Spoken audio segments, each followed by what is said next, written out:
সবাই ভাবত সে ভয় পায়, কিন্তু শেষে যা করলো অবিশ্বাস্য। জঙ্গলে একটা খরগোশ ছিল, নাম তার ছায়া। সবাই বলতো ও খুব দ্রুত দৌড়ায়, কিন্তু কেউ জানতো না ছায়া কখনো প্রতিযোগিতায় অংশ নেয় না। একদিন জঙ্গলে বড় দৌড় প্রতিযোগিতা হলো। সবাই ছায়াকে বলল, তুই নামবি না। ছায়া শুধু হাসল, না। সবাই ভাবল সে ভয় পায়। হঠাৎ দৌড়ের দিন ভয়ঙ্কর ঝড় শুরু হলো। ছোট ছোট প্রাণীরা পথ হারিয়ে ফেলল, কাঁদতে লাগলো।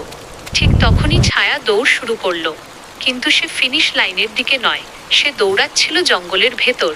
এক এক করে সে সব হারিয়ে যাওয়া প্রাণীদের খুঁজে বের করলো, কারোকে পিঠে তুলে, কারোকে পথ দেখিয়ে, সবাইকে নিরাপদ জায়গায় পৌঁছে দিল।